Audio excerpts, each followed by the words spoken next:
వాక్యం ఏం చెప్తుందో చూద్దాం.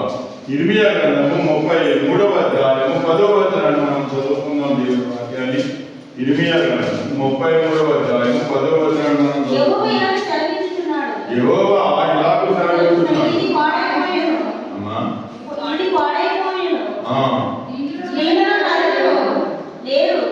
దీనిలో నరుడు లేడు, జంతువులు లేవని మీరు చెప్పు. ఈ స్థలంలోనే మనుషులైన నివాసులైన జంతువులైన లేకపోయినా యోధా పట్టణంలోనే యెరూషలేము వీధుల్లోనే సంతోష స్వరము, ఆనంద శబ్దము, పెండ్లి కుమారుని స్వరము, పెండ్లి కుమార్తె స్వరము. యెహోవా మంచివాడు, ఆయన కృప నిరంతరం ఉంటుంది. దేవుని పిల్లలారా, దేవుని యొక్క వాక్యాన్ని చదువుతున్నటువంటి సోదరుడు సోదరి వాక్యం చదివేటప్పుడు ఎక్కడ పుస్తకం ఉందో, ఎక్కడ కామా ఉందో దాన్ని మనం చూసి చదవకపోతే దాని అర్థం మారిపోతూ ఉంటుందని ప్రభు గారు మీకు మరొకసారి మనం చేస్తూ ఉన్నాం. దేవుని పిల్లలారా, 33:10 మనం చదువుకునే వారమైనా యెహోవా ఇలాగ సెలవిస్తున్నాడు. ఇది పాడైపోయాను, దీనిలోని నరుడు లేదు, నివాసం లేదు, జంతువులు లేవని మీరు చెప్పు. ఈ స్థలంలోనే మనుషులైనను నివాసులైనను జంతువులైనను లేక పాడైపోయిన యోధా పట్టణంలోనే దేవుడు పెట్టారు. అయితే దేవుడు అంటూ ఉన్నాడు, ఇక్కడ మనుషులు లేరు, పశువులు లేరు, పక్షులు లేరు, ఎంతటి పెద్ద పెద్ద ఊళ్ళు ఎలాగైపోయినవి, ఎవరు ఇక్కడ కాపడం లేదు అని మీరు చెప్పుకునేటటువంటి యోధా పట్టణపు ఓడలోనే ఆయన ఏమంటున్నాడండి, ఆయన యెరూషలేము వీధుల్లోనే సంతోష స్వరమును, ఆనంద శబ్దమును, పెండ్లి కుమార్తె స్వరమును, పెండ్లి కుమార్తె స్వరమును, యెహోవా మంచివాడు, ఆయన కృప నిరంతరం ఉండను, సైన్యముల అధిపతి యెహోవా స్తుతించుడని పలుకువాడు స్వరం మరలా వినబడును అంటున్నాడు దేవుడు బిడ్డ. ఇర్మియా ప్రవక్త ద్వారా దేవుడు ఇశ్రాయేలు ప్రజలను హెచ్చరిస్తూ ఉన్నాడు దైవత ద్వారా. అంటే పాడైపోయినటువంటి స్థలాలను మరలా తిరిగి కడతాను అంటున్నాడు. పడిపోయిన వారిని తిరిగి దేవుడు లేవనెత్తుతాడు అంటండి. దేవుడు బిడ్డలుగా గమనించాలి. పడిపోయినటువంటి ప్రతి ఒక్కరిని తిరిగి మళ్ళా దేవుడు లేవనెత్తుతాడు. కృంగిన వారిని లేవనెత్తుతాడు. మా కృంగిన ఉదయం వారిని దేవుడు మళ్ళా లేవనెత్తుతాడు అని ప్రభు గారిని మీకు మనవి చేస్తూ ఉన్నాను. అమ్మ, ఇలా చేయడం ద్వారా వారు ఏమంటారు అంటే, యెహోవా మంచివాడని మీరు అందరూ చెప్పుకునే రోజులు రాబోతూ ఉన్నాయి అంటున్నాడు ఆయన.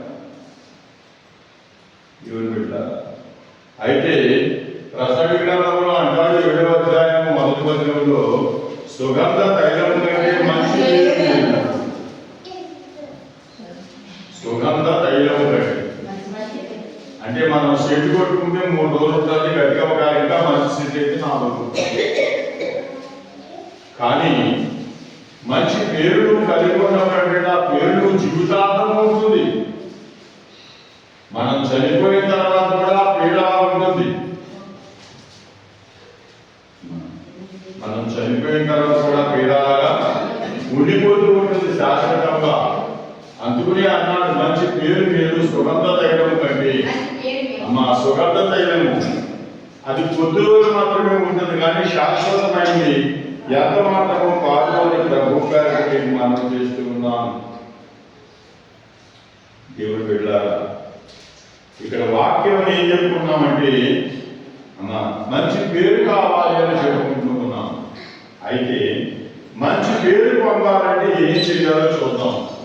సామెతల గ్రంథము 3వ అధ్యాయము 4వ వచనాన్ని మనం చదువుకున్నామండి. సామెతల గ్రంథము 3వ అధ్యాయము 4వ వచనంలో అంటారు, అప్పుడు దేవుడు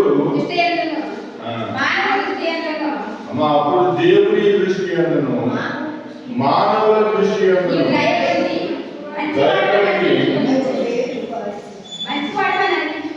అమ్మ అప్పుడు దేవుడి దృష్టి అందును మానవుల దృష్టి అందును నీవు దయనంది మంచివాడు అనిపించుకుందువు. ఎప్పుడంటే ఇక్కడ సులోమాన్ మహారాజు యొక్క తల్లి చెబుతూ ఉంది సులోమానికి, నా కుమారుడా, నా ఉపదేశమును మరువకుము, నా ఆజ్ఞను హృదయపూర్వకముగా గైకొనుము. అవి దీర్ఘాయువులను సుఖజీవనంతో పాటు సంస్కృతములను శాంతిని నీకు కలుగజేయును. మా విన్నారా? దేవుని మాటల్ని మనం విన్నప్పుడు అంటే, దేవుని మాటల్ని మనం ఆలకించినప్పుడు మన జీవితానికి ఏం కలుగుతుంది అంటే శాంతి, సమాధానం కలుగుతుంది. చాలా మంది దేవుని మాటలను వింటారు తప్ప విని విడిచిపెట్టేస్తున్నారు. వింటున్నారు కానీ విని వదిలేస్తూ ఉన్నారు.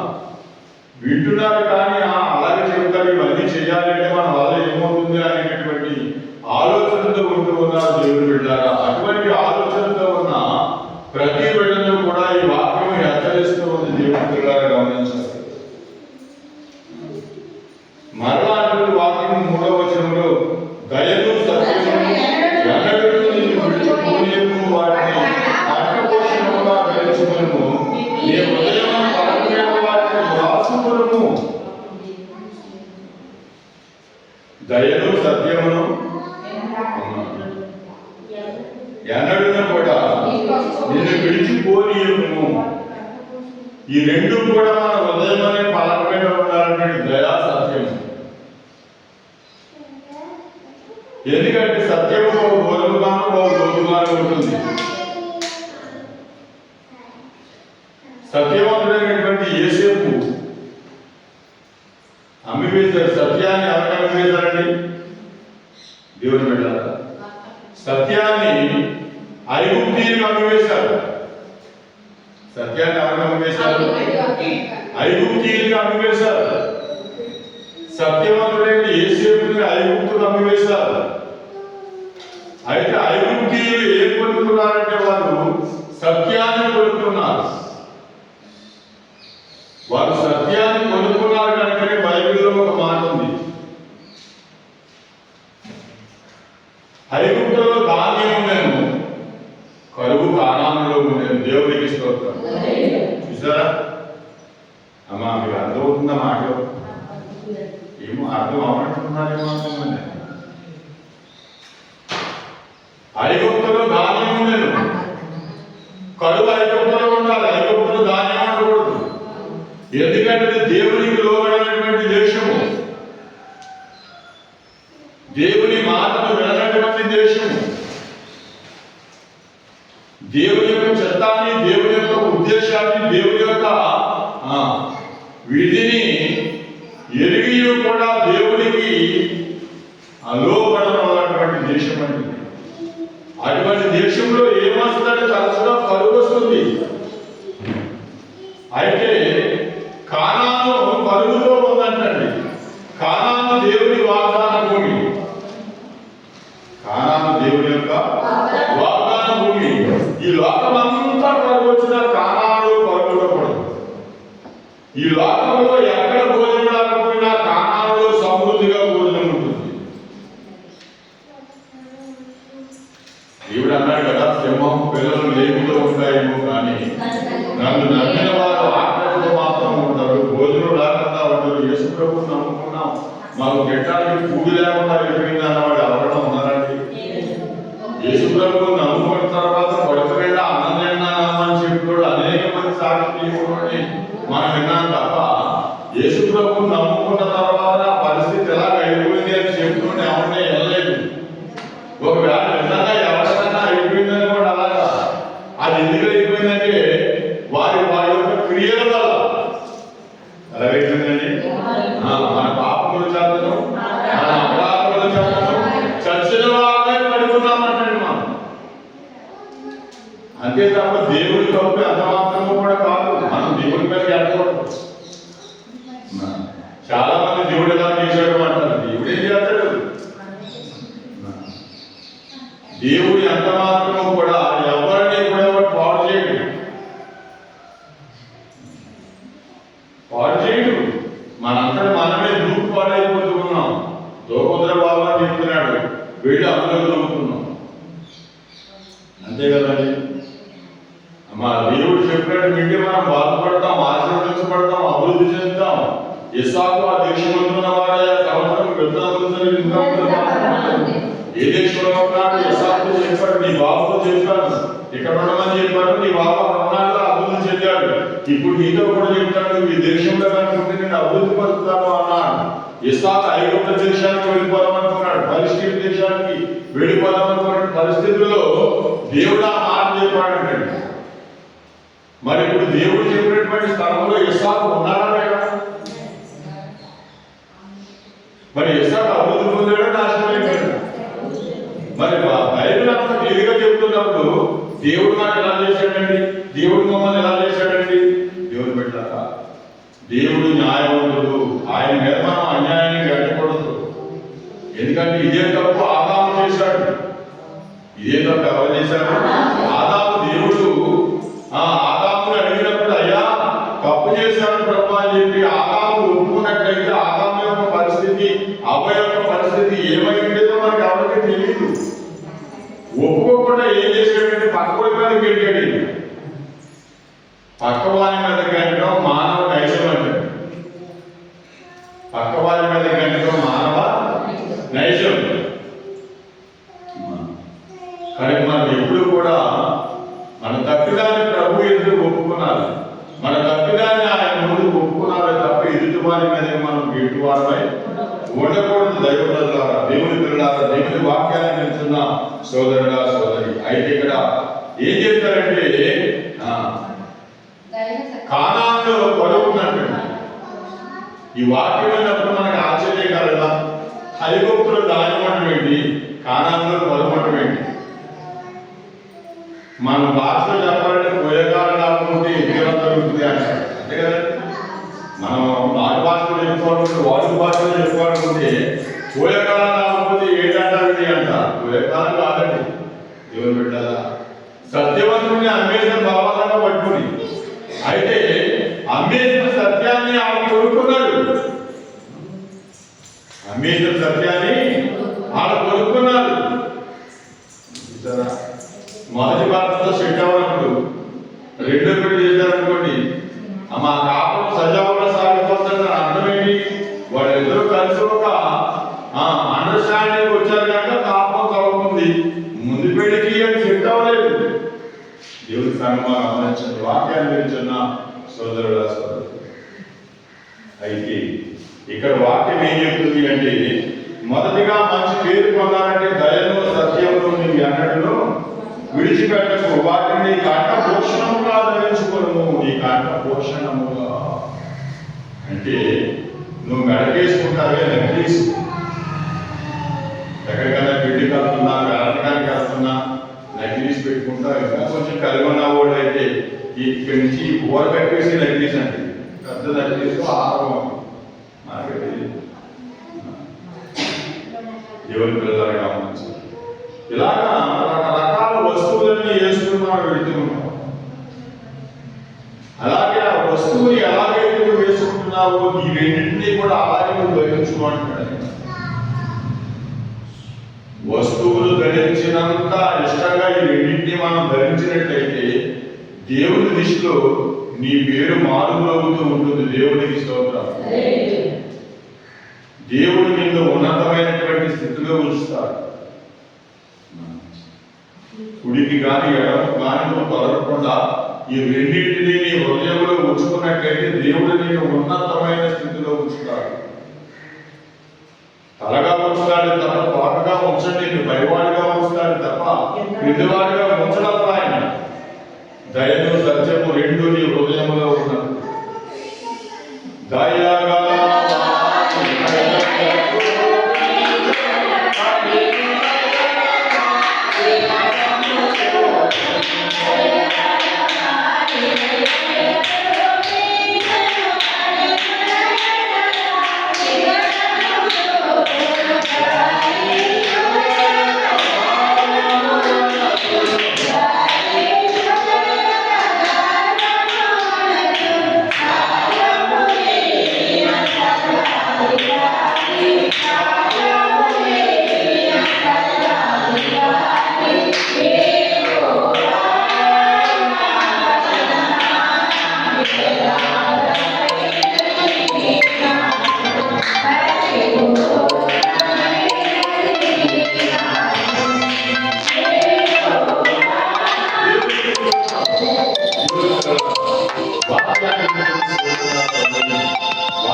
బహు సత్యమైనది.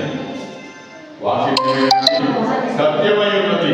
ఒకవేళ అంత్యకాలంలో ఉన్నాం, మనం చివరి దినాల్లో ఉన్నాం, ఈ వాక్యం మరలా వినాలి అంటే ఏమో వినగలమో వినలేమో, సమయం ఉంటుందో సమయం ఉండదు, ఏం జరుగుతుందో మనకి ఎవరికి తెలియదు కనుక దీపం ఉండగానే మనం ఏం చేయాలంటే దేవుని బిడ్డలు గమనించాలి.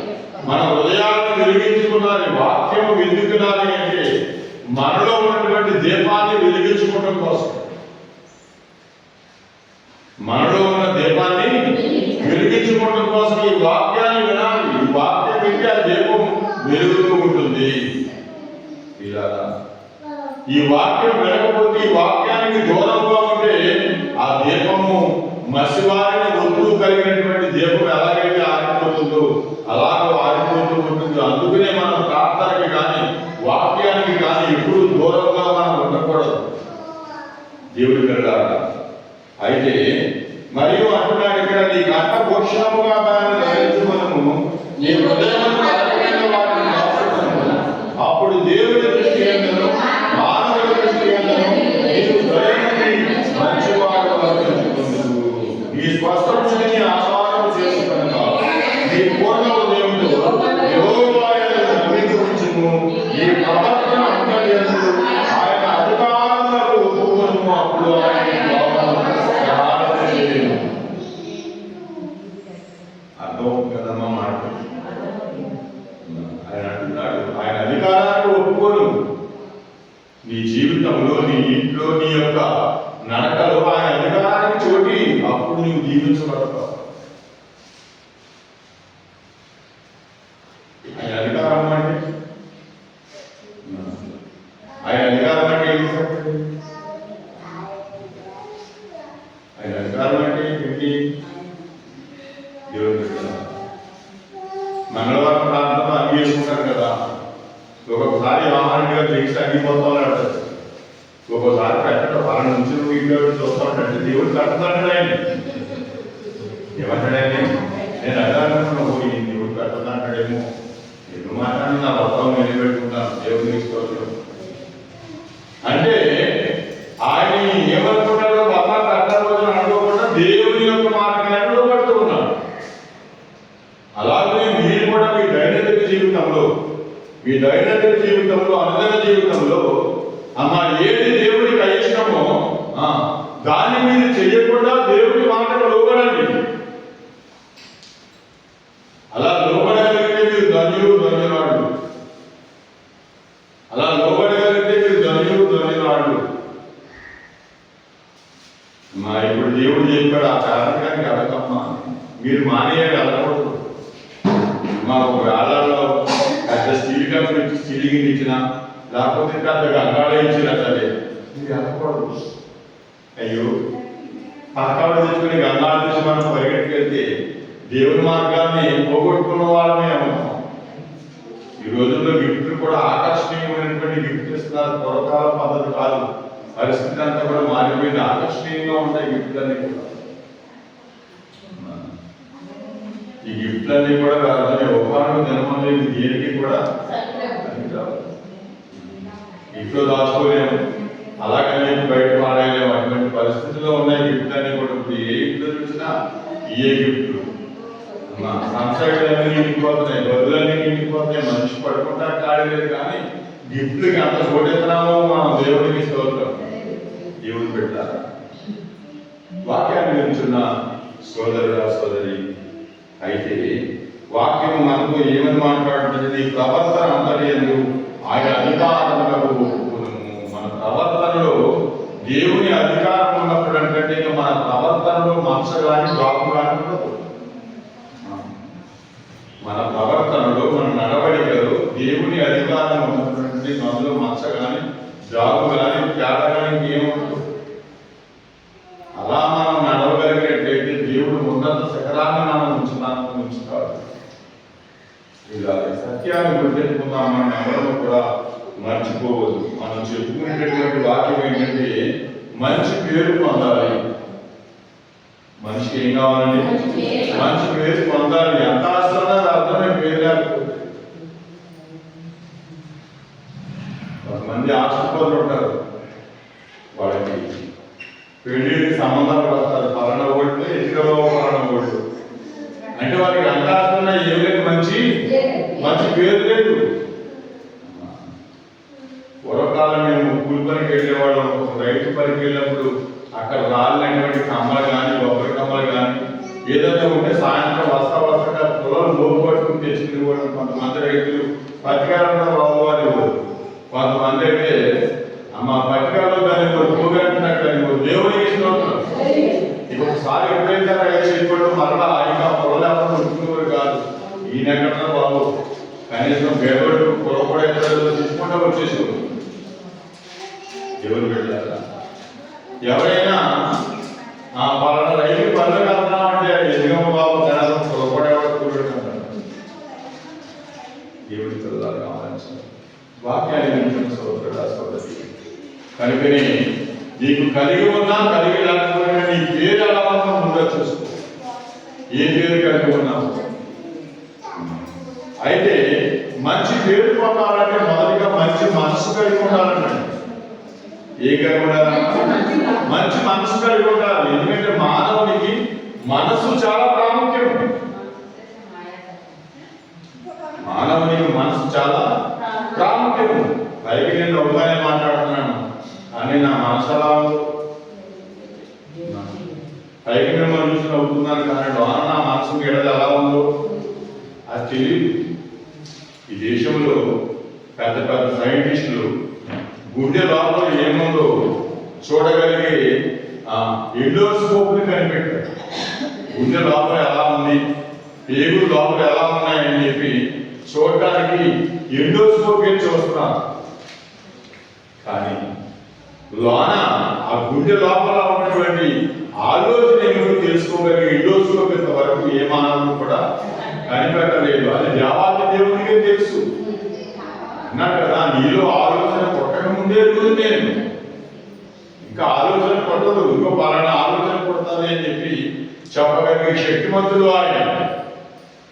దేవుడి పిల్లల వాక్యాన్ని వింటున్న సోదరుడా, లోకాసు వార్త 8వ అధ్యాయం 15వ వచనాన్ని మనం చదువుకుంటామండి. లోకాసు వార్త 8వ అధ్యాయం 15వ వచనంలో దేవుని యొక్క వాక్యం అంటున్నదిగా, ఆ మంచి జ్ఞానం నుండి విశ్వాసం కోరిన వారగా యోగ్యమైన మంచి మనసుతో వాక్యాన్ని దానిని అవలంబించి ఓపికతో భరించేవాడు దేవునికి స్తోత్రం. మంచి మనసు కలిగిన వాడు ఎవడు అంటే మంచి మనసుతో వాక్యం వినేవాడు అంటాడు. ఎందుకంటే వాక్యం వినేటప్పుడు అది మనకు చూపిస్తారు. వాక్యం వినేటప్పుడు అమ్మ ఈ వాక్యం చెప్పేవాడిని కూడా వీడి నాటుకుంటారు. వాక్యము వాడిని కూడా ప్రేరేపిస్తూ ఉంటుంది, అలాగే వినేవాడిని కూడా ప్రేరేపిస్తుంది. తప్పనిసరిగా ఎవరి పిల్లలాగా ఉంటుంది. అయితే ఇక్కడ వాక్యం ఏమంటుందంటే మంచి మనసుతో వాక్యం వినాలి. చెప్పేటటువంటి వాక్యం ఏంటి? నా గురించే చెప్తున్నాడు, నన్ను చూసే చెప్తున్నాడు, నా ఒక చేయి చూపించే చెప్తున్నాడు. ఇక రేపు నుంచి నేను ఈ పాఠశాల దగ్గర రాను అని అనుకోవద్దు. చెబుతున్న వాక్యంలో భావాన్ని మనం గమనించాలి. చెబుతున్న వాక్యంలో దాని అర్థం ఎంత, అర్థం కరెక్ట్ గా సరిపోతూ ఉందో చెబుతున్న దానికి దేవుడి పిల్లలారా. కనుక అర్థం ఎంతో మనం గమనించి దాన్ని విని మంచి మనసుతో, అందులో మంచి ఉందనుకోండి తీసుకుందాం, చెడ్డ వదిలేద్దాం. మంచి మనసుతో వాక్యం వినాలి. దేవుడి పిల్లలారా, ఏ మనసుతో వినాలంటే మంచి మనసుతో. మరి ఏ మనసుతో వాక్యాన్ని వింటూ ఉన్నాం? మనము ఆదివారం ఆరాధనకు వస్తూ ఉన్నాం, శుక్రవారం ప్రార్థనకు వస్తూ ఉన్నాం, అనేక సభలకు వెళ్తూ ఉన్నాం. మనం ఎక్కడన్నా నెలాఖరు కూటాలకు వెళుతూ ఉన్నాం, రూపాంతర కూటాలకు వెళుతూ ఉన్నాం, శత దినోత్సవాలకు వెళుతూ ఉన్నాం, అనేక కూటాల్లో మనం ఏకీభవిస్తూ ఉన్నాం. మరి ఈ మంచి మనసుతో ఆ వాక్యాన్ని మనం అంగీకరిస్తూ ఉన్నామా?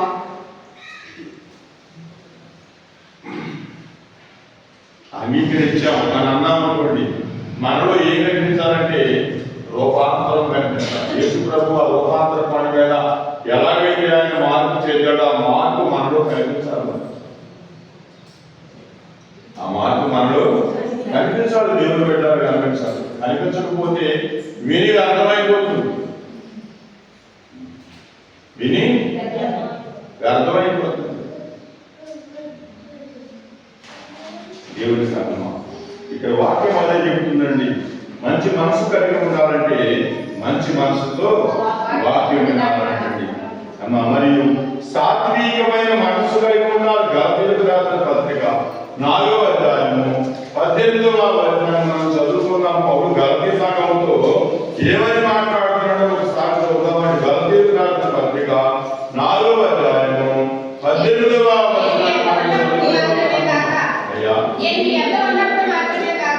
నేను మీ వద్ద ఉన్నప్పుడు మాత్రమే కాక ఎల్లప్పుడూ మంచి విషయములలో ఆసక్తిగా ఉండుట యుక్తమే. 4:18 కరెక్టేనమ్మా? చదవండి అమ్మా.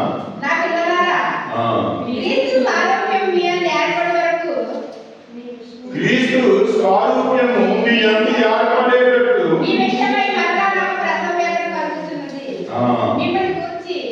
విన్నారా? ఇక్కడ వాక్యం అంటూ ఉంది, నేను మీ యొద్ద ఉన్నప్పుడు మాత్రమే కాక ఎల్లప్పుడూ మంచి విషయములు ఆసక్తిగా ఉండుట యుక్తమే. అనగా పాస్టర్ గా ఉన్నప్పుడే మంచి విషయాలు ఎంతో ఆసక్తిగా ఉండటం. పాస్టర్ గారు వెళ్ళిపోయిన తర్వాత మనం మామూలుగా మళ్ళీ మాట్లాడుకుంటాం. ఆయన ఉన్నప్పుడేమో వాక్యం గురించి మాట్లాడుకుంటాం. మనం ఆయన వెళ్ళిపోయిన తర్వాత ఏం మాట్లాడుకుంటాం చెప్పండి? రాబోయే పండుగల గురించి, జరిగిపోయిన పండుగల గురించి. పౌలు నేను ఉన్నప్పుడే ఆసక్తి కలిగి ఉండినట్లుగా కాక నేను మీ వద్ద లేకపోయినా మీరు ఆసక్తి కలిగి ఉండడం అది మంచి మనసు ఉన్నటువంటి వారి లక్షణము. దగ్గర ఉన్నా దగ్గర రాకపోయినా ఆసక్తి కలిగి ఉండాలి. దేవుడి దగ్గర ఇందాక చెప్పుకున్నాం కదా ప్రార్థనకు వచ్చే విషయంలో. ఎందుకంటే దేవుడు మీ మీద ఒక బాధ్యత పెట్టాడు, మొదస్కందాలని. అది మీరు మోయలేని బాధ్యత కాదు. మిమ్మల్ని అమ్మా నా పండగ చేసుకుంటూ ఉన్నాను, 25,000-30,000 మనుషులకు పట్టుకు చెప్పండి అని ఆయన అడగలేదు. అమ్మ ప్రార్థన చేయండి అని ప్రభు అడిగాడు. ఎందుకంటే ఆటంకాల నుంచి తప్పించబడాలి అంటే ప్రార్థనని ఆయుధం కలిగి ఉండాలని. మరి దేవుడు చెప్పినటువంటి ఆ పనిని, దేవుడి పని మనం ఎంతవరకు నిర్వర్తించామని చెప్పండి. ఇప్పుడు అందరికన్నా ముందు మొదలెట్టామా? ఇంకా 2 నెలలు పండుగ మనగానే మొదలెట్టాం. ప్రార్థన ఉడికి దేవుని బిడ్డను గమనించాలి. అనేకులు రాలేకపోతున్నారు. దేవుడి కానీ మనం ఆలోచించాలి. వాక్యాలు వెళ్తున్న సోదరుడా, ఒకవేళ అదే కానీ నువ్వు ఏదైనా వంశం కొరకు దేవుడి దగ్గర ప్రార్థన చేస్తున్నావు, నాయన కార్యక్రమాలు జరగాలి అని 2 నెలలు అయిపోయి ఇంకా ఒక కొలికి రాలని నీకు అంత చిరాకమని చెప్పండి, ఉండదా? అమ్మ మందులో పెట్టి ప్రార్థన చేస్తున్నాను, ఆదివారం ప్రార్థన చేస్తున్నాను, శుక్రవారం ప్రార్థన చేస్తున్నాను, మన ఆయన ఊరికి వెళ్దామన్నాడు రానుడు అని చెప్పేసి మోటార్ దగ్గరికి ప్రార్థన చేసుకొచ్చారు. ఇది చేసిన సరే పనిగా అవ్వలేదు ఆయన, ఏంటో సంగతి ఏంటంటాం మనం. దేవుని పెట్టాలి గమనించాలి. అదేనంటే ఎప్పుడైతే నువ్వు ఆయన పని ఎంతో ఆసక్తి కలిగి ఉంటావో నీ పని ఎందుకు కూడా ఏం కలిగి ఉంటాడు? ఆసక్తి చూపిస్తాడు, ఆసక్తి కలిగి ఉంటాడు. ఎప్పుడైతే నీవు ఆయన ఎందుకు ప్రేమ కలిగి ఉంటావో అప్పుడు ఆయన నీ ఎందుకు కూడా ఆ ప్రేమ కలిగి ఉంటాడు. ఈ సత్యాన్ని మరవవద్దు. మరువకయ్యా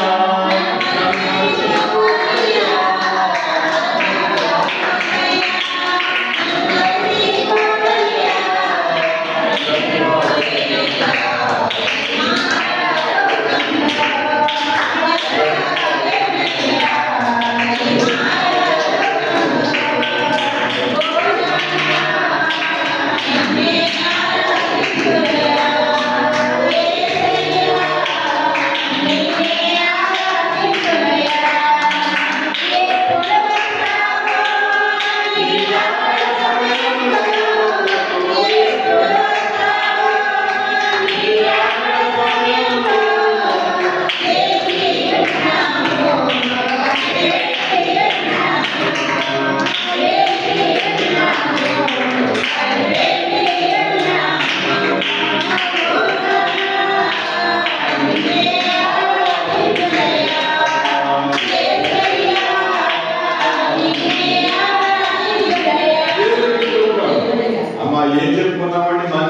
కలిగి ఉండాలంటే మంచి మనసుతో వాక్యం వినాలి.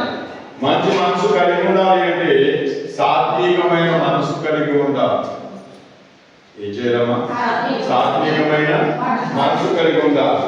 అమ్మ మంచి మనసు కలిగి ఉండాలంటే మనసునందు పొరపాటు లేకుండా ఉండాలి. మొదటి దినవృత్తాంత గ్రంథము 12వ అధ్యాయము, దేవుడు బిడ్డల మొదటి దినవృత్తాంతాల గ్రంథము 12వ అధ్యాయము 33వ వచనాన్ని మనం చదువుకుందామండి. మొదటి దినవృత్తాంతాల గ్రంథము 12వ అధ్యాయము, దేవుడు బిడ్డల 33వ వచనాన్ని మనం చదువుకుందామండి. అయ్యా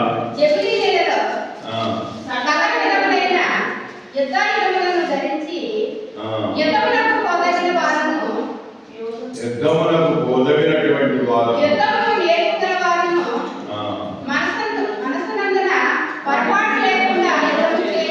మనసునందు పొరపాటు లేకుండా అమ్మ జబూలూనీయులు సకల విధములైన యుద్ధములను ధరించి యుద్ధములకు పోదగిన వారును యుద్ధము నేర్చుగల వారును మనసునందు పొరపు లేకుండా యుద్ధము చేయగల వారును 50,000 మంది. జబూలూనీయుల్లో ఎంతమంది ఉన్నారంటండి? 50,000 మంది ఉన్నారంటండి. ఆ గోత్రీకులు జబూలూను గోత్రంలో 50,000 మంది వచ్చారు. వారి మనసులో ఎటువంటి పొరచేదన పొరచేదంటే ఏంటి?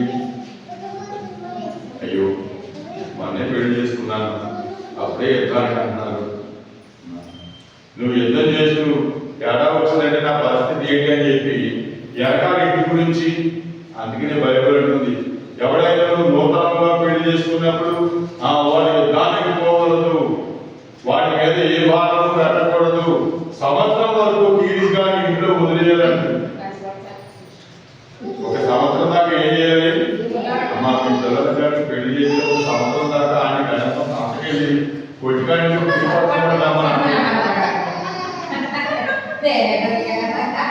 అది పాపం పడుకున్నాడు లేదు కూడా చూడాలి.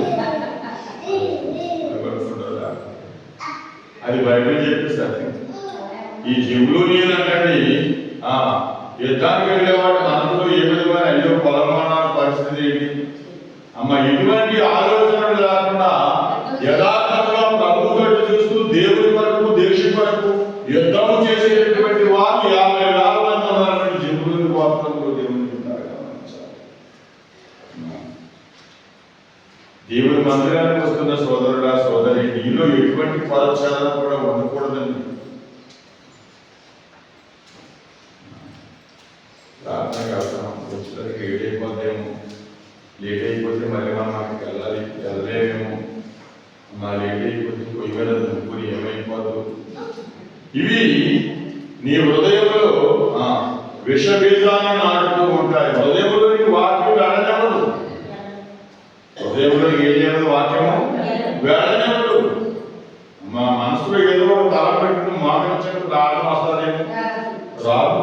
పడుకుంటాం ప్రార్థనకి, లేకపోతే అలవాటు ప్రార్థన చేస్తాం అంతే తప్ప హృదయపూర్వకంగా ప్రార్థన రాదు. దేవుని పెట్టారు. హృదయపూర్వకంగా ప్రార్థన వచ్చేటప్పుడు అది ఏ విధంగా వస్తుందో మనకు అర్థం అవుతుంది. కొంచెం కాకపోతే కొంచెం అన్నాను.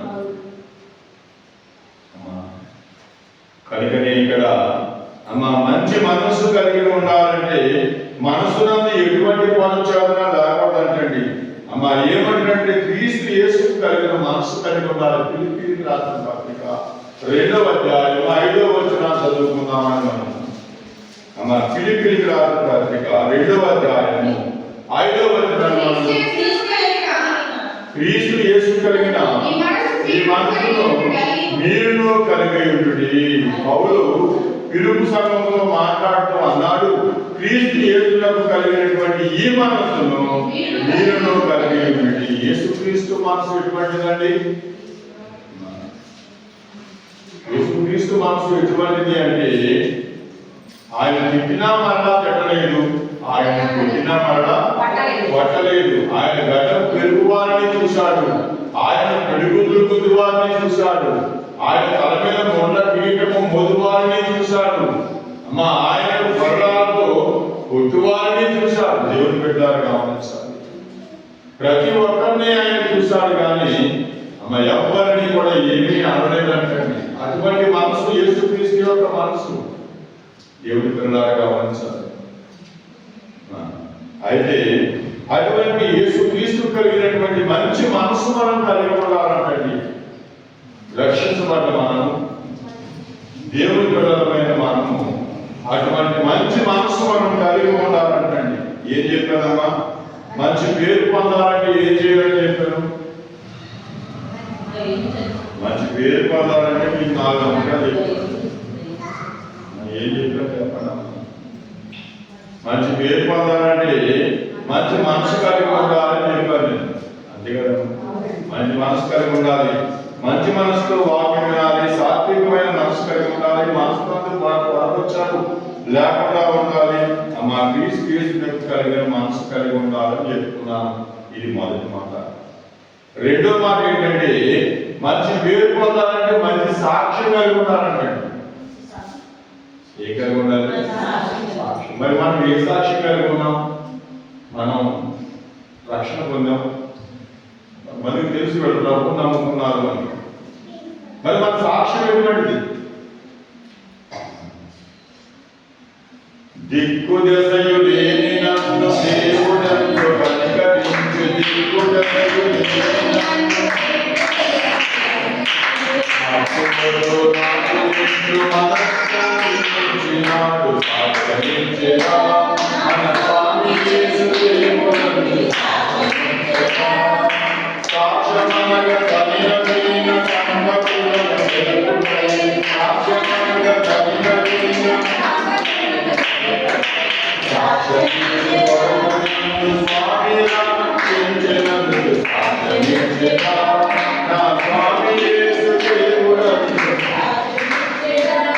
మరి తిమోతి రాసిన పత్రిక 3వ అధ్యాయం 7వ వచనాన్ని మనం చదువుకుందామండి. మరియు అతడు నిలబడాలి అపవాదుడు పడిపోతున్నట్టు సంగమునకు వెలుగువాడు తప్ప మంచి సాక్ష్యం పొందినవాడై ఉన్నవాడు. దేవునికి స్తోత్రం. సంగమునకు వెలుపటి వాడు చేత అంటే దాని అర్థం ఏంటంటే నీ ఇంటి పక్కనే ఉన్నవాడు. ఎవరి చేతమా? నీ ఇల్లులో వాడి చేత, నీ ఇంటి పక్కన ఉన్నవాడి చేత కూడా మంచి సాక్ష్యం కలిగి ఉండాలి. ఈ పేరు చెప్పగానే వారికి సాక్ష్యం ఇవ్వాలి. నీ గురించి, యోగు గురించి దేవుడు సాక్ష్యం ఇచ్చాడు. యోగు గురించి ఏమిచ్చాడు? దేవుడు సాక్ష్యం ఇచ్చాడు. అపవాది ఎదుట అపవాది ఏమన్నాడు? ఊరికనే అమ్మా నిన్ను పోగొట్టుకున్నాడా? అమ్మా నువ్వు అతనికి ఇచ్చావు, అందుకని ఒకసారి తీసే చూడు ఏం చేస్తాడు ఉంది కదా. సరే నీ ఇష్టం ప్రకారమే తీసేద్దామని చెప్పి యోగు దగ్గర ఉన్న సమస్తాన్ని కూడా దేవుడు ఒక్క రోజులోనే తీసేశాడు. అమ్మా దశలుగా కాదు, ఒక్క రోజులోనే తీసేశాడు మా అమ్మాని కూడా.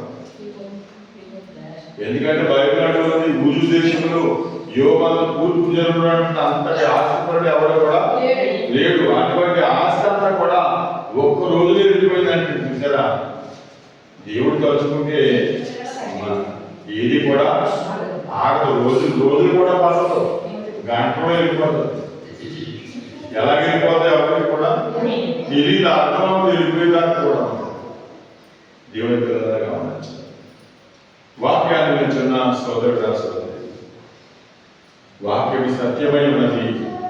అయితే ఇక్కడ ఏం చెప్పుకున్నామంటే మంచి పేరు పొందాలంటే మంచి సాక్ష్యం కలిగి ఉండాలి. ఇక్కడ పౌరేమంటున్నాడు?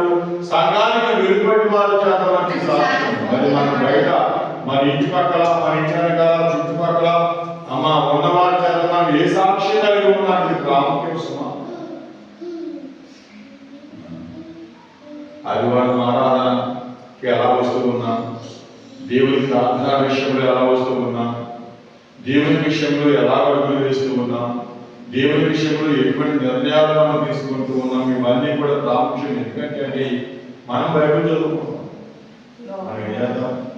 బైబిల్ చదువుతాం. కానీ మన ఇంట్లో మనం చదువుతూ ఉంటాం. అరగంటలు ఎగుతున్నారా? ప్రార్థన చేస్తున్నారా? వీళ్ళు చేసి పనులేంటి? నిజంగా వీళ్ళు రక్షణ పొందిన వాళ్ళేనా?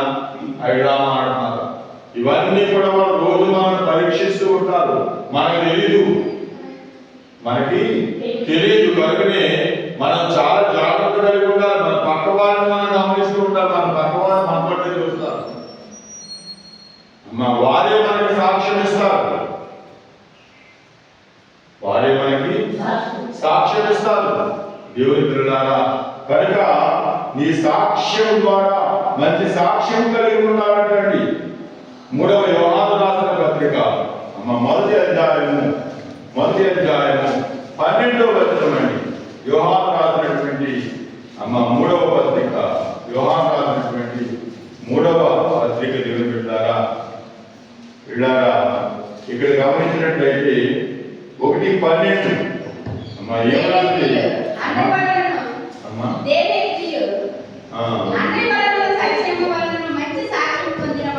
విన్నారా?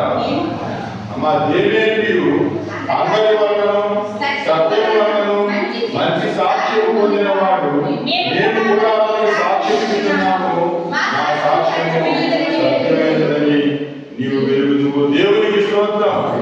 దేవేంద్రి అనేటువంటి ఒక కంసాలయాల గురించి పౌలు ఇక్కడ సాక్ష్యం ఇచ్చుకుంటూ ఉన్నాడు. అతను చాలా మంచివాడు. పౌలు అంతటి వాడు సాక్ష్యం ఇస్తూ ఉన్నాడంటే ఒక మాదిరి సాక్ష్యం కాదండి. యేసు ప్రభు సాక్ష్యం మొదటిదైతే తర్వాత 2వ సాక్ష్యము పౌలుది. ఎందుకు ఈ మాట చెప్తున్నానంటే, నేను యేసుని పోలి నడిచాను, మీరు నన్ను పోలి నడవండి చెప్పాడు పౌలు. ఈ మాట 12 మంది శిష్యులు ఎవరు చెప్పలేకపోయారు. యేసు ప్రభుతో 3.5 సంవత్సరాలు తిరిగారు 12 మంది శిష్యులు కూడా. వాళ్ళు ఎవరు కూడా నోడు ఇదిగో మేము ప్రభువుని పోలి జీవించాం, అమ్మని పోలి జీవించడం చెప్పినాడు ఎవరు లేదు. ప్రభుని పౌలు ఎరగడు, యేసు ప్రభుని పౌలు ఎరగడు. అటువంటి పౌలు ఏమంటున్నాడు? నేను క్రీస్తు పోలి నడిచాను. చూసారా ఎంత గొప్ప భాగ్యం ఈ మాట, ఎంత గొప్ప భాగ్యం ఈ మాట అంటే ప్రతి క్రైస్తవుడికి కూడా జీవ జలము లాంటిదంటాడు. నేను క్రీస్తుని పోలి నడిచాను అనేటటువంటి మాట ఎంత ఉన్నతమైన మాట అంటే, ఆ మాట వినగానే అతని హృదయంలోంచి కూడా జీవ జలధారణ బయటపడతాయి. దేవుని పిల్లలారా, మనం క్రీస్తుని పోలి నడుచుకోవాలని ఉండాలి. ఇదే మన యొక్క సాక్ష్యం.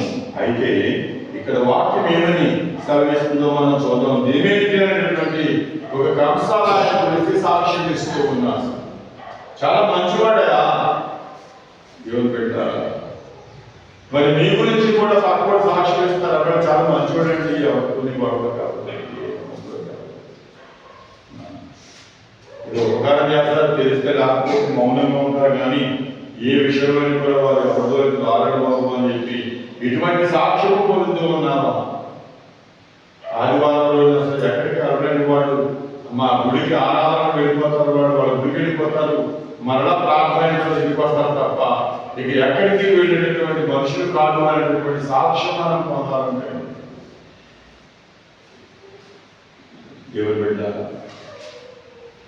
ఈ సాక్ష్యము సత్యము అని ప్రభు పేరు మనం చేస్తూ ఉన్నాం. అబ్బాయి ఏంటంటే ఒక ఆదివారం సినిమా కూడా వెళ్ళిపోతున్నాడు, బాగుపడని చెప్పారు అనుకోండి, మన సాక్ష్యం ఏమైపోయినట్టు. కనుక జాగ్రత్త సుమా, చాలా జాగ్రత్తగా ఉండాలి. లోక జీవితంలో ఎలా పడ్డారో జీవించవచ్చు, కానీ దాని అంతం పాతాలని మాత్రం గుర్తుంచుకుంటాం. క్రైస్తవ జీవితంలో ప్రతి అడుగు కూడా చాలా భద్రంగా వేయాలి, చాలా జాగ్రత్త కలిగి వేయాలి. ఎందుకంటే చాలా పవిత్రమైనది, పరిశుద్ధమైనది, మౌనతమైనది క్రైస్తవ జీవితం. అటువంటి జీవితంలో మనం జాగ్రత్తగా లేకపోతే అనేకమైన సమస్యలు ఏర్పడతాయి, మన సాక్ష్యం పాడైపోతుంది. మరియు వాక్యం అంటే దేవుని బిడ్డలారా, హెబ్రీయులకు రాసిన పత్రిక 11వ అధ్యాయము 4వ వచనాన్ని మనం చదువుకున్నాం. హెబ్రీయులకు రాసిన అయ్యా విశ్వాసమును బట్టి దేవుడు కయ్యోను కంటే శ్రేష్టమైన దేవుని బలి అర్పించును. దేవుడిని అర్పించిన గురించి సాక్ష్యం ఇచ్చినప్పుడు విన్నారా దేవుని బిడ్డలారా? అమ్మ విశ్వాసమును బట్టి అంటే ఏబేలు కయ్యోను కంటే శ్రేష్ట శ్రేష్టమైనటువంటి బలిని అర్పించాడంటే దేవుని పిల్లలుగా గమనించాలి. ఏం చేశాడు? శ్రేష్టమైన బలి దేవుడికి అర్పించాడు. దేవుడు అతని అర్పణను గురించి సాక్ష్యం ఇచ్చాడు. ఇద్దరు పాపంలో ఒకే రకమైన అర్థం పట్టుకొచ్చాడు. ఈ వీరు కయ్యూను.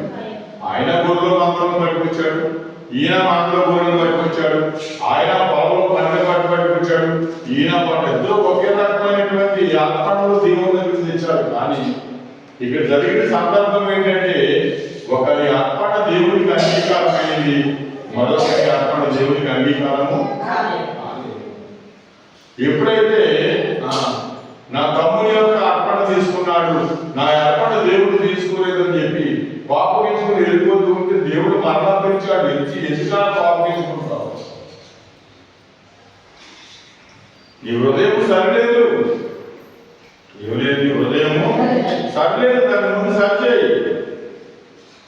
నీ వాకిట పాపము తెచ్చుకుని జాగ్రత్త సుమా, అది నేను ఆలయం ప్రయత్నం చేస్తూ ఉందని దేవుడు హెచ్చరించినా సరే కయ్యూలు వినకుండా ఏ పేరును సంపాది అనేటటువంటి కక్షతో ఉన్నాడు. దేవుని పెట్టారు. ఏ పేరు సాక్ష్యం పొందాడు దేవుని చేత.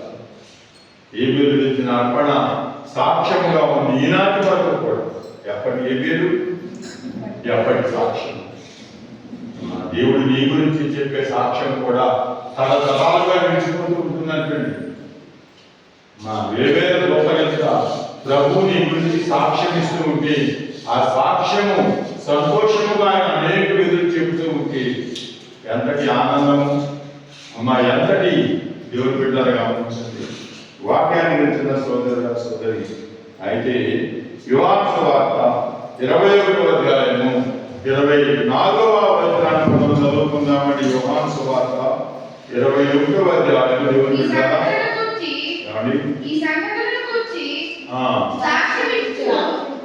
ఈ సంగతులను గురించి సాక్ష్యం ఇస్తున్నప్పుడు ఈ సంగతులను గురించి సాక్ష్యం ఇచ్చు నీవు రాసిన శిష్యుడు ఎదురైన సాక్ష్యము సత్యమని ఎరుగుదుము. విన్నారా? మరలా అంటూ ఉన్నాడు వాక్యము. జరిగిన సంగతులన్నీ యోహాను సువార్త రాసినటువంటి శిష్యుడు చెప్పినటువంటి సంగతులన్నీ కూడా సత్యమైనటువంటివి. ఇతడు సత్యవంతుడు. ఇతడు రాసిన సంగతులన్నీ కూడా సత్యమే. సాక్ష్యం ఇస్తూ ఉన్నాడు. అది ఏం చేస్తూ ఉన్నారని సాక్ష్యం ఇస్తూ ఉన్నారు. దేవుని పెట్టారు గమనించాలి. సాక్ష్యం విషయంలో ఎటువంటి సాక్ష్యం దేవుడు ఇస్తూ ఉన్నాడు, ఎటువంటి సాక్ష్యము పౌలిస్తూ ఉన్నాడు, ఎటువంటి సాక్ష్యం సృష్టిస్తూ ఉన్నారో చూడండి. అలాగనే నీ కుటుంబం వారు, నా కుటుంబం వారు, నీ కొరకు, నా కొరకు, లోకము, సేవకులు అందరూ సాక్ష్యం ఇవ్వాలంటండి. ఆ విశ్వాసి ఎవరు వెనుతిరిగినా ఆమె వెనుతరగదండి, ఎవరు వెనుతిరిగినా అతను వెనుతరగదండి. మంచి సాక్ష్యం కలిగి ఉండాలి. దేవుడు పెట్టాలి. వాక్యాన్ని వెళ్తున్న సోదరుడు సోదరి చూడండి. మన దయానందంగా సౌదీలో పనిచేస్తాడు. ఆయన దయానందంగా సౌదీలో పనిచేస్తాడు. ఆయన ఏ కంపెనీలో పనిచేస్తాడు, అదే కంపెనీలో మేము ఇతర దేశంలో ఉండగా చర్చికి వెళ్ళేటటువంటి ఒక సహోదరుడు అదే కంపెనీలో పనిచేస్తున్నాడు.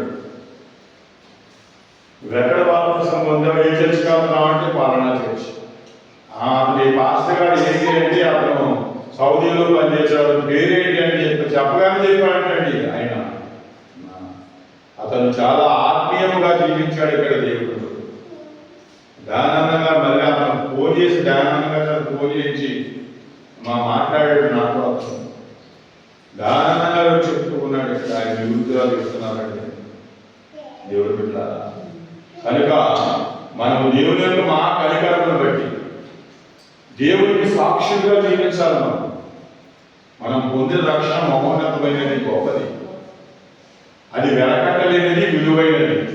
అటువంటి విలువైన రక్షణ పొందిన మనము ఆయనకు సాక్షులుగా జీవించకపోతే ఇక మనం ఏం చేస్తాం చెప్పండి? గడిచిన చీకటి కాలంలో వదిలేద్దాం. అది చీకటి. అది ఏంటంటే అది చీకటి. దేవుని బిడ్డలా గమనించండి. మరి యోబు గ్రంథం 15వ అధ్యాయం మనం చదువుకుందామండి. యోగు గ్రంథం 17వ అధ్యాయం. దేవుని బిడ్డలారా, నేను కాదు ఆ, నీ మాటలు నా దోషములు ఆ, ఆజ్ఞాపించుతున్నవి. నేను కాదు నీ మాటలు నీ దోషములు స్థాపించుచున్నవి. అమ్మ 15:6 అంటుంది ఇక్కడ.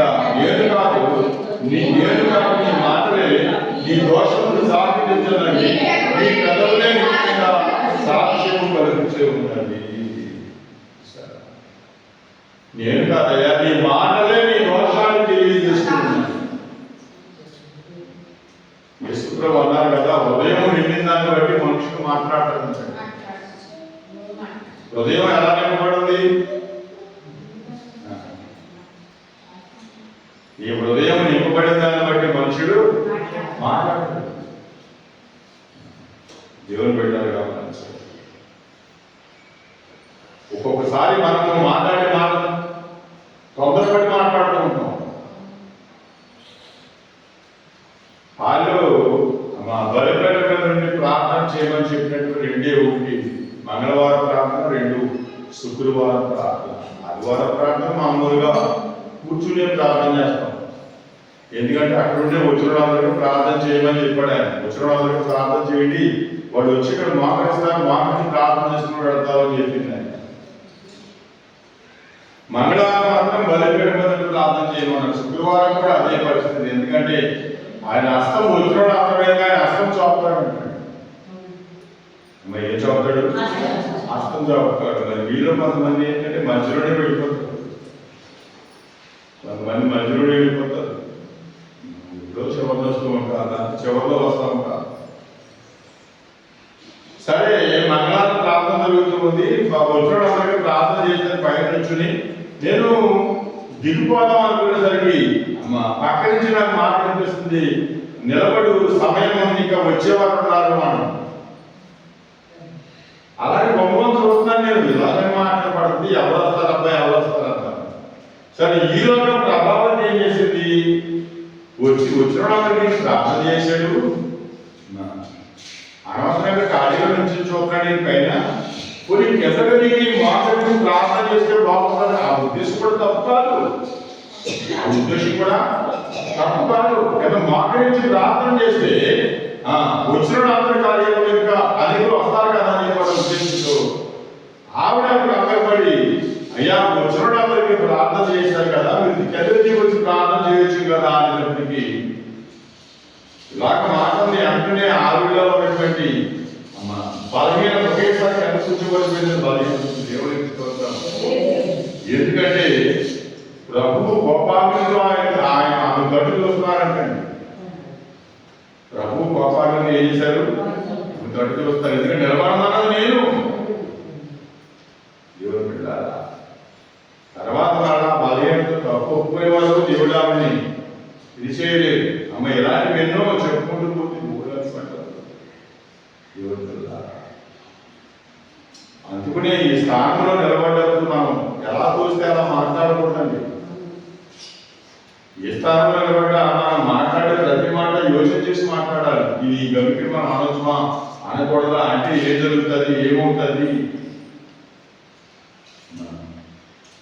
అనుకుంటుందని మనం అడగాలి. విషయం ఏంటంటే బహు జాగ్రత్త కలిగి ఉండాలి, జాగ్రత్తగా ఉండాలి.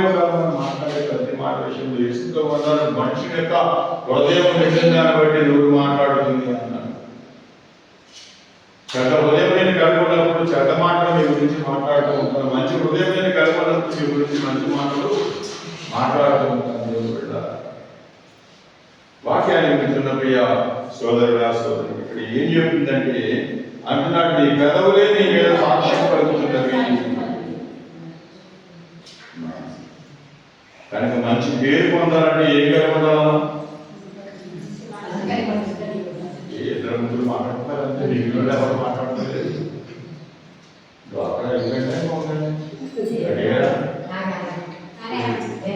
పెంచిన కూడా అయిపోయినాయి కదా, వచ్చేవి లేవు కదా. జనులు ఆలోచన ఎక్కడో ఉంది. ఇందులో అందరి ఆలోచన కూడా వాక్యం మీద లేదు. అమ్మా, అందరి ఆలోచన కూడా వాక్యం మీద పొరపాటు కూడా లేదు. పోనీ నా మాట పదమైతే కూకునాయని చూస్తున్నారు, ఆయన అడగండి. ఆయన కూర్చొని చూస్తారు మీ ఒక్క ఆయన అడగకుండా ఏం చెప్తారు? ఈ ఆలోచన ఎక్కడెక్కడో ఉంది. నేను చెప్పిన రెండు విషయాలు చెప్పాను మీకు. ఎందుకంటే అమ్మ మంచి పేరు పొందాలంటే మంచి మనసు కలుగుతారని చెప్తాను, మంచి పేరు పొందాలంటే మంచి సాక్షి కలుగుతారని చెప్తాను. రెండు మాటలు చెప్పాను. మరి ఇవి కూడా చెప్పలేకపోతారంటే ఏం చెప్తాను చెప్పండి. మన ఈ ఊళ్ళో ఏ రేటుగా నేను సామెట్ గారికి వెళ్ళాం 5 రోజులు చేసాం. 54 రోజులు చెప్పచ్చు మనం రోజులు చేసి ఒక రోజు మన జ్ఞాపకంగా ఉంచుకుంటాము. కొన్ని లేకపోతే విజయనారాయణ గారి పొలానికి వెళ్ళాం, పని చేసాం. కొన్ని 2 రోజులు చెప్పండి, 3 రోజులు చెప్పచ్చు కదా. అలాగంటే విజయనారాయణ గారు డబ్బులు నమ్మాలని ఆయన ఆరోగ్యం చేస్తున్నాడు, లేకపోతే సాంబరెడ్డి గారికి డబ్బులు నమ్మాలని ఆరోగ్యం చేస్తున్నాడు. మీ అందరూ పొలంలో ఉండే దేవుడికి ఇస్తాం.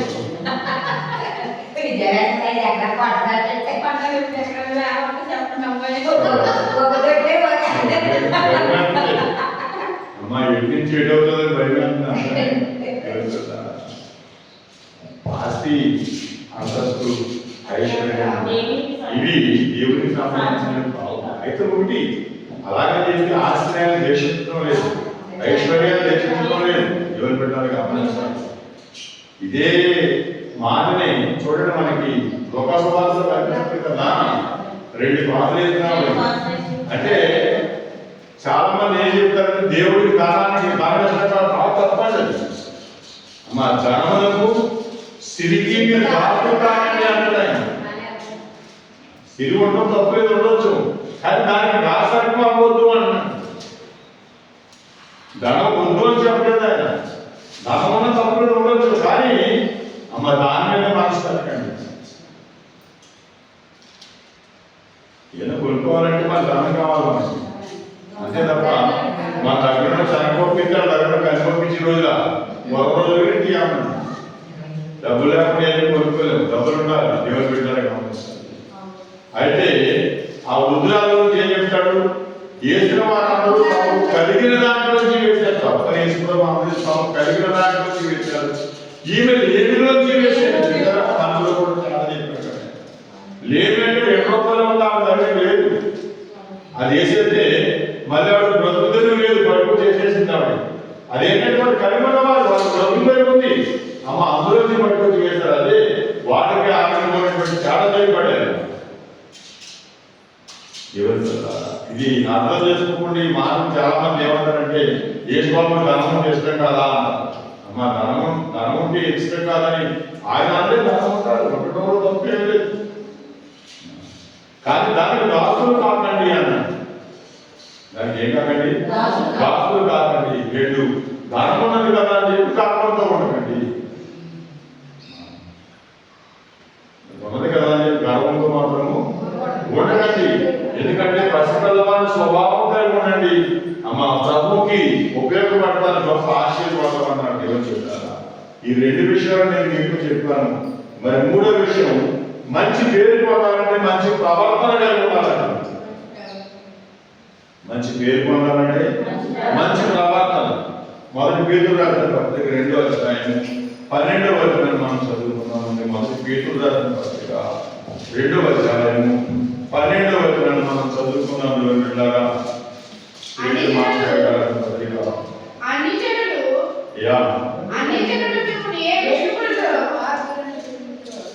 అన్యజనులు మిమ్మల్ని ఏ విషయంలో దేశిస్తురు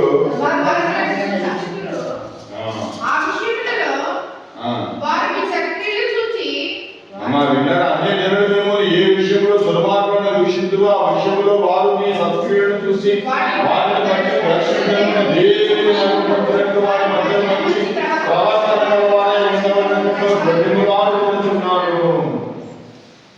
పేదలు చూసారు, అంత చక్కగా చెప్పాడు. అన్యజనులు ఏ విషయంలో మనం దూషిస్తారు చెప్పండి. అన్యజనులు ఏ విషయంలో దూషిస్తారమ్మా? నిన్న మన దాకా మాకు కూడా జరిగింది. ఇవాళ మారిపోయి కొత్త మాటలు మాట్లాడుతుంది. నిన్న మన దాకా మన వెనకాల వచ్చినప్పుడు, మా అంతా వచ్చినప్పుడు, మా అంతా ఉన్నప్పుడు ఇప్పుడు కొత్త మాటలు మాట్లాడుతున్నారు అని చెప్పి వారందరికీ మనం చూస్తే కోపం వస్తుందండి. అమ్మ ఏమంటుందండి? అయితే ఏమంటున్నాడు? దుర్మార్గులను దూషిస్తున్న విషయంలో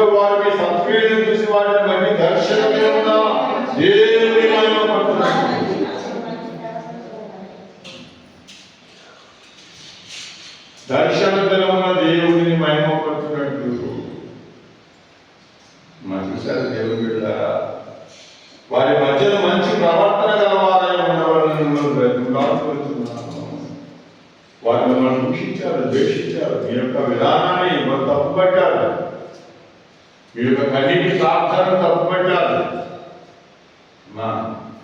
మీ యొక్క ప్రార్థనను తప్పుపట్టారు, మీ విధానాన్ని తప్పుపట్టారు. అయితే దర్శన జనం వరకు కూడా మీరు మంచి ప్రవర్తన గలవారై ఉన్నప్పుడు మీరు ఏం చేస్తారు అంటే మీ ప్రవర్తనను బట్టి వారు ఏం చేస్తారు, వాడు మంచి సాక్ష్యం ఇస్తారంటే దేవుని బిడ్డలారా గమనించాలి. 2వ దినవృత్తాంతాల గ్రంథం 24వ అధ్యాయం 16వ వచనాన్ని మనం చదువుకుందాం. దేవుని బిడ్డలారా 2వ దినవృత్తాంతాల గ్రంథం ఇశ్రాయేలు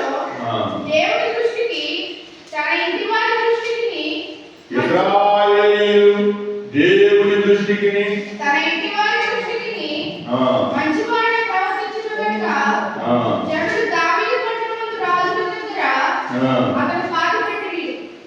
ఎవరంటే యెహోయోదా అనేటటువంటి రాజు, యెహోయోదా అనేటటువంటి రాజు అంటే దినములు గడిపిన వృద్ధుడై చనిపోయాడంటే, అతను చనిపోయినప్పుడు అతని వయసు అంటే 130 ఏళ్ల వాడు. కానీ 2వ దినవృత్తాంతాల గ్రంథం అండి 24వ అధ్యాయం 16వ వచనం గురించి మనం మాట్లాడుకుంటున్నాం. 2వ దినవృత్తాంతాల గ్రంథం 24వ అధ్యాయం 16వ వచనం గురించి మాట్లాడుకుంటున్నాం. దేవుని బిడ్డలారా, అతడు ఇశ్రాయేలీయుడు దేవుని దృష్టికి తన ఇంటి వారి దృష్టికి మంచివాడే ప్రవర్తించాడు. దేవుని దృష్టికి మంచివాడై ఉన్నాడు, తన ఇంటి వాళ్ళ దృష్టికి మంచివాడై ఉన్నాడు. ఇంట్లో దుర్మార్గంగా ఉండి మా దేవుని దృష్టికి మంచివాడే లేడండి. అలాగే దేవుని దృష్టికి దుర్మార్గుడే ఉండి ఇంటి వారి దృష్టికి మంచివాడుగా లేడు. వారి ఎడలా వీరి ఎడలా కూడా ఆ మంచి సాక్ష్యం పొందాడు, మంచి పేరు పొందాడు. దేవుని గ్రంథాలు గమనించాలి. అయితే ఇక్కడ వాక్యం ఏమైనా జరుగుతుందో మనము చదువుకున్న వారిలో ఉన్నామండి. ఆ మంచి మాట ప్రవర్తించడం కనుక జనులు దావీదు పట్టణమందు రాజు దగ్గర అతన్ని పాతిపెట్టెను. యెహోయోదా ఆయన 130 సంవత్సరాలు బ్రతికి చనిపోయాడు. తను చాలా మంచివాడు కనుక జనులు ఏం చేశారంటే తను తీసుకెళ్లి రాజుల సమాధిలో పాతిపెట్టారు. ప్రవర్తన మంచిది. ప్రవర్తన ఏమైందంటే మంచిది. దేవుని బిడ్డలు గమనించాలి. మరి మన ప్రవర్తన ఎలా ఉన్నా చెప్పండి. యోహాను రాసినటువంటి 3వ పత్రిక, యోహాను రాసినటువంటి 3వ పత్రిక మొదటి అధ్యాయం 3వ వచనంలో అంటాడు, దేవుని బిడ్డలారా విన్నారా, నీవు సత్యమును అనుసరించి నడుచుతున్నావు. సహోదరుడు వచ్చి నీ సత్య ప్రవర్తనను గురించి సాక్ష్యం చెప్పడానికి బహుగా సంతోషించింది. ఎలా నడుస్తున్నావు? నీవు సత్యముగా నడుస్తూ ఉన్నావు. దేవునికి స్తోత్రం.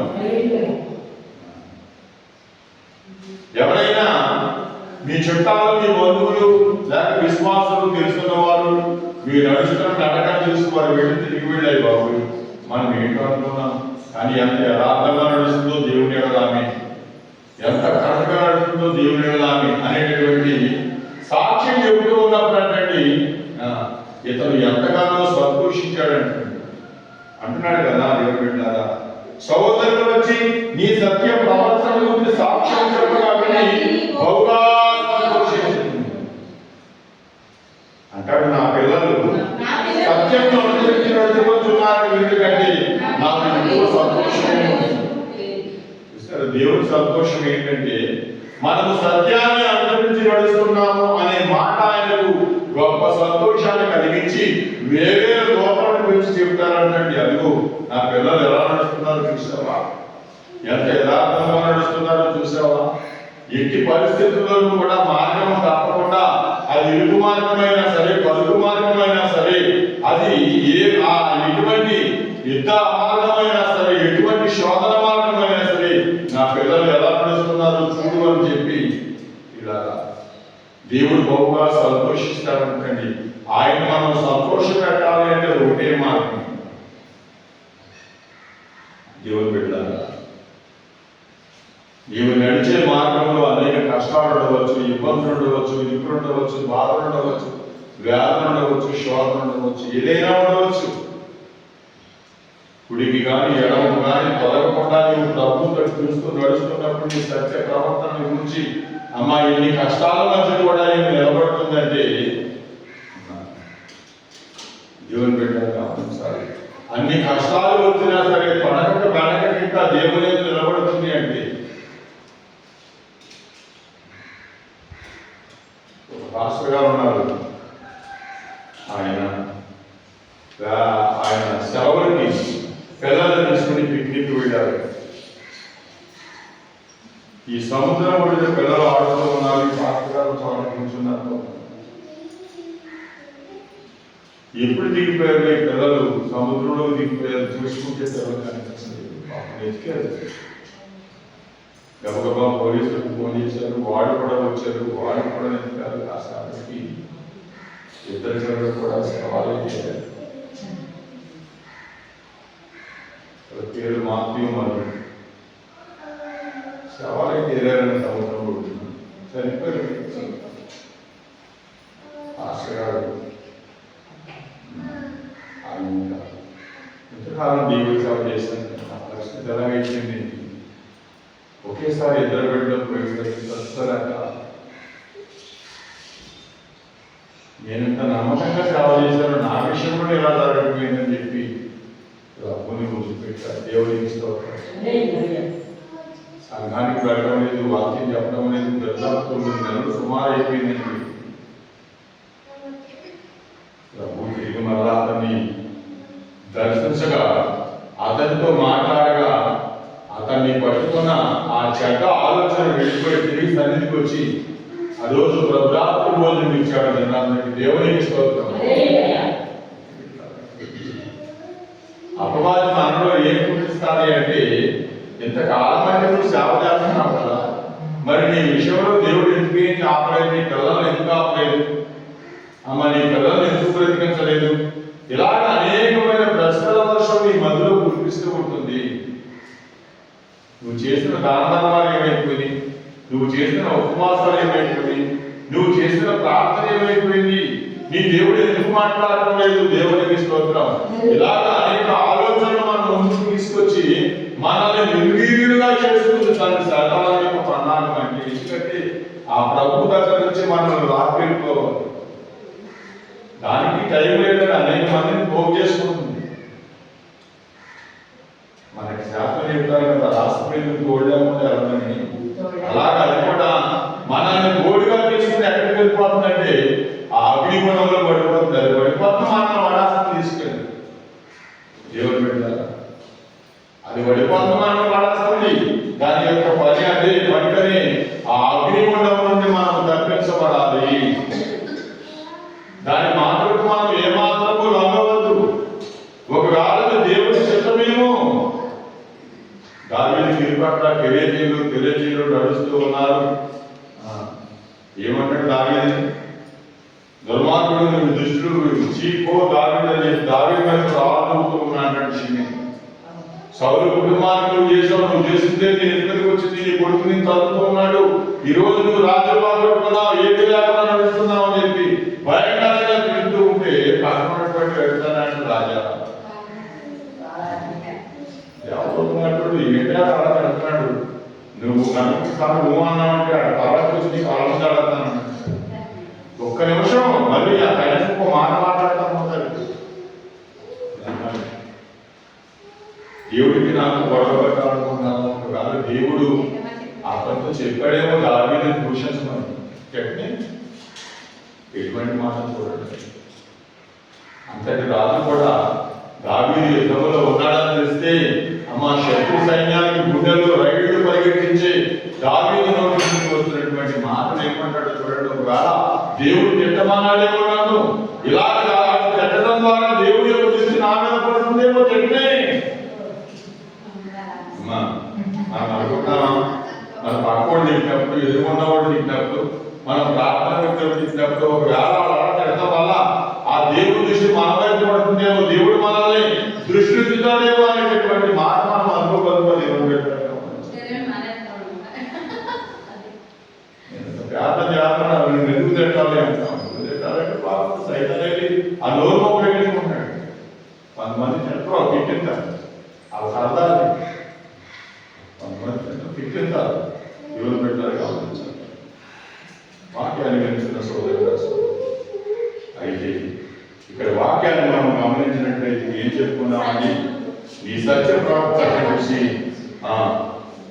ఈ సత్యము అందరించి నడుచుకుంటున్నావు సహోదరుడు వచ్చి ఈ సత్య ప్రవర్తన సాక్షి సత్యగా సంతోషించింది దేవుని పెట్టారు గమనించాలి. మొదటి పేతురు రాసిన పత్రిక 4వ అధ్యాయము 19వ వచనాన్ని చదువుకున్నామని మొదటి పేతురు రాసిన దేవుని దీర్ఘశాంతి ఇంకను కనిపెట్టుకున్నప్పుడు అమ్మ దేవుని యొక్క దీర్ఘశాంతి ఇంకను కనిపెట్టుకున్నప్పుడు పూర్వపు నోవహు దినములను వాడని సిద్ధపరచబడుతుండగా అమ్మ దేవుని యొక్క దీర్ఘశాంతము ఇంకను కనిపెట్టుకుని ఉండగా పూర్వపు నోవహు దినములను వాడ సిద్ధపరచబడుతుండగా అమ్మ కాబట్టి దేవుని చిత్త ప్రకారం బాధపడేవారు ప్రవర్తన గలవారై నమ్మకమైన సృష్టికర్తకు తమ ఆత్మను అప్పగించుకునేవారు. కాబట్టి దేవుని చిత్త ప్రకారం బాధపడే వారికి ప్రవర్తన గలవారై బాధపడేవారు. దేవుని చిత్త ప్రకారం బాధపడేవారు ఒకవేళ ఎవరైనా మిమ్మల్ని దూషిస్తూ ఉంటే ద్వేషిస్తూ ఉంటే దేవుని పని కోసం మిమ్మల్ని బాధలు పాలు చేస్తూ ఉంటే దేవుడి నామాన్ని అంగీకరించినందుకు మిమ్మల్ని నిందపాలు చేస్తూ ఉంటే నువ్వు వ్యాధులకి వెళ్ళావు అలాంటి దాన్ని ఎలాంటి దాన్ని తిరుగుతూ ఉంటే ఎవరైనా ఎలా కిట్టించుకుంటున్నారా బాధపడుతున్నారా మీకు నిండు వందనాలు. నువ్వు ప్రార్థనకి వెళ్ళావు అలాంటి దాన్ని ఎలాంటి దాన్ని ప్రార్థనకి ఎందుకు వెళ్ళావు అని చెప్పేసి మిమ్మల్ని ఎవరైనా అన్యాయంగా కనుక తిడుతూ ఉంటే ఓపిక పట్టండి ఓర్పు పట్టండి అని చెప్పి వాక్యం చెప్తూ ఉంటుంది. కాబట్టి దేవుని చిత్త ప్రకారం బాధపడేవారు ప్రవర్తన గలవారే నమ్మకమైన సృష్టికర్తకు తమ ఆత్మను అప్పగించుకున్నవారు.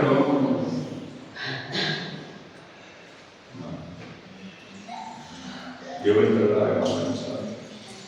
వాక్యాన్ని వింటున్న సోదరుడా సోదరి సత్య ప్రవర్తన గలవారు ఎలా ఉన్నారంటే నమ్మకమైన వారుగా మంచి పేరు పొందాలంటే ఏం చెప్పుకున్నా మొదటిగా మంచి మనసు ఉండాలని చెప్పుకున్నాం.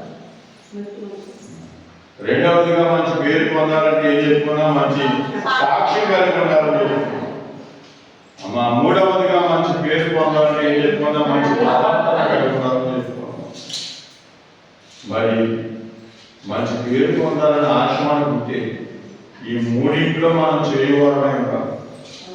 ఈ మూడు మనము చేయవారమై ఉంటాం. మిగిలిన 4 వచ్చి వాళ్ళు చెప్తారు జ్ఞాపకం చేయండి. దేవుడి మిమ్మల్ని నిండాలుగా దీవించుగా పరిశుద్ధుగా తండ్రి ఎన్నో వాక్యాన్ని ఫలింపజేయమని యేసు నామములో